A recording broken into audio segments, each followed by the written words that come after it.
Հունիսի 27-ին փրկարարծառայության տնօրեն ներքին գործերի նախարարի տեղակալ Կամո Ցուցուլյանն այցելել է Լոռու մարզային փրկարարական վարչություն։ Այցի շրջանակում տեղի է ունեցել աշխատանքային քննարկում, որին ներկա էին մարզային վարչությունների ղեկավար կազմն ու ստորաբաժանումների պատասխանատուները։ Նախարարի տեղակալը ներկայացրել է փրկարարծառայության առաջնահերթությունները, վեր է հանել առկա խնդիրները, դրանց արդյունավետ լուծման ուղղությամբ տալով կոնկրետ հանձնարարություններ։ Ծառայության որակի լավարկման նպատակով Կամո Ցուցուլյանը կարևորել է տեխնիկական հնարավորությունների զարգացումը, ինչպես նաև անձնակազմի մասնագիտական եւ կրթական պատրաստվածության բարձրացումը, նշելով, որ այդ ուղղությամբ իրականացվող քայլերը կնպաստեն մարզում փրկարարական աշխատանքների առավել արդյունավետ կազմակերպմանը։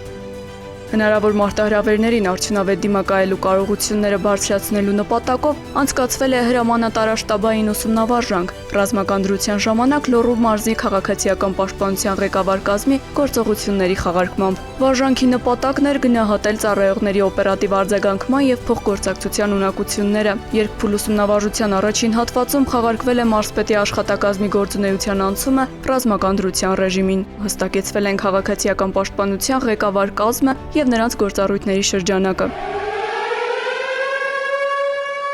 Ուսումնավարժության երկրորդ փուլում իրականացվել է ազդարարում եւ Վանաձորի կարի ֆաբրիկաներից մեկի աշխատակիցների կազմակերպված պատսպարում։ Այնուհետև խաղարկվել են ռմբակոծության հետևանքով վնասված տարածքներում իրականացվող փրկարարական եւ վթարավերականգնողական աշխատանքներ։ Կրակի բռնկման մասին ահազանգ ստանալուց րոպեներ անց նրանք արդեն դեպքի վայրում էին։